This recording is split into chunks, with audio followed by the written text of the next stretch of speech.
December, I've really tried to find opportunities to, you know, like I said, chip away at the various issues that, you know, surround filming on New York City streets. And one of them, excuse me, was eliminating or trying to rid alternate side parking for in and around where permitted zones for filming.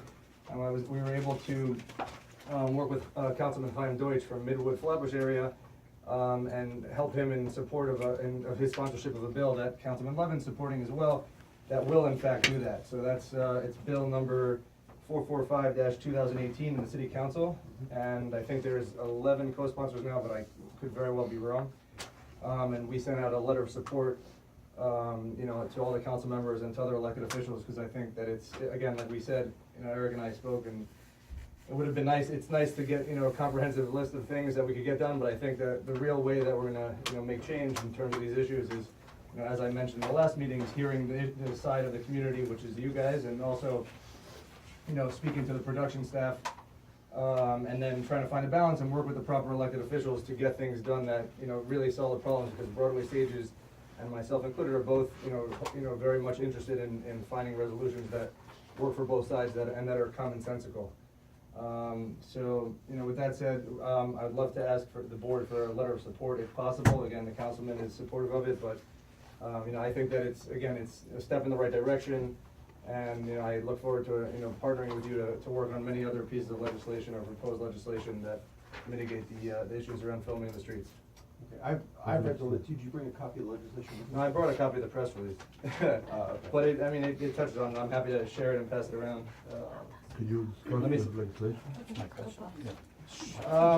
The councilman's legislative director could do so better, but, you know, basically what it does is when there's permanent zones in, you know, for filming by the city Office of TV and Film, all the spots that are removed around that, and also I think it's it's 2 to 4 blocks outside that radius as well, or what? 200 feet. Sorry, 200 feet, okay, so around 2 to 4 blocks. But you're right, thank you. You know, so in those areas is where alternate side parking will be suspended, so that, you know, if you're inconvenienced in the neighborhood, you know, with parking during the shoot, you're not further inconvenienced by having to move your car again, or to have your car, you know, moved in those areas or towed. And again, this is, you know, the first step in the direction that we're trying to go in partnering together. Is that the only legislation? That's the only? Oh, yeah, because the councilman wanted to get it passed. Is this the only? Yeah, nothing else is in that, it's just, it's straight up, that's the straight legislation. How can the city figure it out? I mean, how could you put signs, how could the city, let's say it passes. Yeah. How can the city control that? Again, question for the legislative director. I'm a, you know, public relations consultant who's trying to tackle, yeah. First of all, I'm with him, Broadway Stages. The way the city controls is if people will be there. My name is Judah Engelmeyer. I work with Broadway Stages as well. The essence would be that even if someone did get a ticket, if they fight it and they show that there was a film permit issued that day, and they were within 200 feet, the ticket will be voided. But over time, people will get to understand, and even the local police and the local parking attendants. I mean, the parking. I guess the parking police. I don't know if you call them, but anyway, the traffic enforcement agents will know where the spots are and where they're supposed to be. It's not just Brooklyn. It's all over the city. Yeah, and if I just can say one more thing, on that note, it's all over the city. I mean, as we discussed.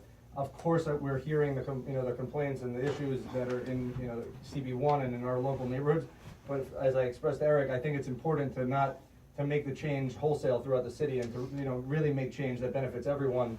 And, you know, so again, that's why, you know, everything that we're doing, while it might take a little bit longer, is aimed at making wholesale change, even if it's one piece of legislation at a time. As I, you know, vowed to you, I'm, you know, partners on it. So. Yeah. Oh, Yeah. Yeah. I think years ago there was other issues of the movie shooting. Is that, let's say they're shooting tomorrow at 11 in the morning or 12 or whatever. They take out the night before. They already put the cones a half a day before, and that's not fair. So this is one of the issues, and they how you call it, they warn you they're going to tow the car, so people get scared. So that was one of the issues that came up all for the last few years. We were attending the taxation meetings, that it's abused, the film industry is abusing the permit. They're grabbing the spots even before the time of the actual shoot. So this is also, the question is, it's gotta be both ways, we want it should be looked at from, all, I mean, Eric, Jay, do you think this was also an issue that was brought up in the past? This has been brought up, and I know, Rolf's brought this up as well. Remind me, the timing for blocking streets, I think it's 24 hours, right? Mhm. And it can't. And if you It's remember. a full 24 hours. I'm pretty sure. Before, can you? But if- It's a full, it's full 24 hours. They do it because it takes time to get the trucks in, to get all the equipment in. And they can't do it 5 minutes before filming starts, so they have to set up in advance. But they do it 24 hours. They put up notices a week in advance, and then they actually ban the parking 24 hours in advance. And to touch on that, what came up at the last meeting that I attended here was something along the lines of them also bringing too much equipment or getting permitted too far out. Okay. So I think that's kind of along the same lines of like, you guys are asking for too much, or the permits are getting rubber stamped too much to just get, whatever permit you request. So therefore, like, I think that goes into like we need to have the permit office work with the film industry because of the tax revenue that brings, while balancing that, with the industry. And I've talked to industry insiders who admit that there's some issues there, and that they sometimes bring too much equipment or whatever. So therefore, they'd be willing to cut back. And I And think so we could- your yeah. conversations along those lines are with industry, right? Correct. Not with Department of Film? Correct. Yeah, well, yeah. I mean, not to throw them under the bus, I've contacted them many times and haven't heard back. So you're still having problems despite this Yeah. role that's been created as an Yeah. ombudsman, let's say, for lack of a better word. Yeah. Okay. What efforts have you made to get into film and television? What in terms of getting Just requesting meetings? Oh yeah, requesting meetings. We had I kicked it off with. Elected officials to get you a meeting, like. I'm No, just no, curious. I've worked with. I mean, I reached out to folks in the industry through us and through other stages. And city I- council members, but, Yeah, and but not, council but the members, yeah. mayor's office hasn't been responsive. Yeah. So so I've reached out to a lot. We had it. I kicked this all off with a big meeting with. I represented probably over 40 or 50 productions, the location managers, the people who are on the front lines of the issue, so I could hear what they are willing to concede and think is really an abuse in the community, and then balance that with coming here, and then again, I'm trying to one by one find solutions that everyone can swallow. In your conversations with Councilman Deutsch, has anything come, I know one of the big complaints that we had heard at the last meeting was that we had crew coming in and just parking in the spots. Is there any movement on restricting the permits to only production vehicles? So we haven't discussed that yet, but I'm happy, if you want, I can put that at the top of the list. I'm happy to discuss that. I think that there would probably be just like in being in the industry, I think that there would be issues because they would even if they made special permits for that, they would determine that another set car would. I'll dig into it.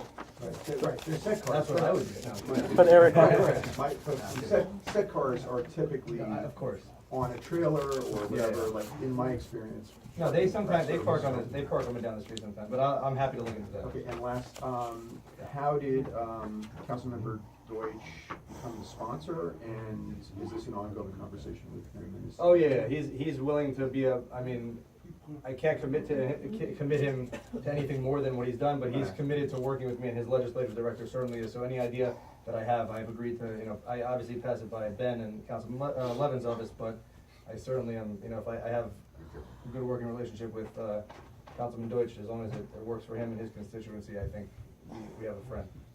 Committee first, anybody? Sorry. I was gonna mention, I think Levin spoke about this legislation a long time, years ago, Yeah, to make the. it's been an idea for a long time, To and bring it to real Yeah. hot parking permitted around. yeah, It's and a again, very- he jumped right on it. He's a co-sponsor, and we got a nice email back from him with his support. Absolutely. Well, I'm sorry.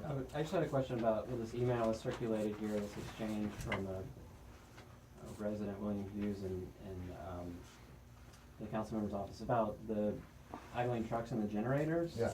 And it seems like that's something I've been concerned about, and. It's also on the top of my list now. I got the email a day Okay. ago, and on Friday. Yeah. So I just This is wanna gonna go, I'll jump on that. Okay, I just wanna ask these two questions out Sure. in the meeting that are in the email that seem like they've been responded to. How long are tractor trailers allowed to idle on a street floor? And what are the rules around generators associated with movie production? I'm just wondering if you guys can talk more broadly about, I think it's like, in the community, again, people have no idea, you see the generators going and you don't know what's legal and what's not. I have an attorney looking into it. I don't have the answers yet. Again, I got it on Friday. I sent it to them right away, and I'm waiting to find out myself. But I'll be happy to report back. Erica, I'll email you. The generator issue though is an EPA issue, it's not a traffic thing, not a traffic issue. Environmental DEP?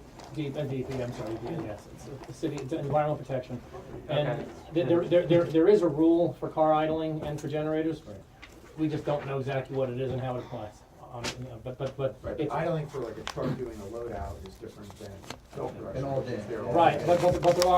but there are rules for it, and we will come back with the exact, you know, with what there are not, what they are allowed to do and not allowed to do. And beyond that, with internally at Broadway Stages, because this is specific to Broadway Stages, we've agreed that we're gonna address it in our own manner, even if it's above the law. I mean, you know, whatever we have to do to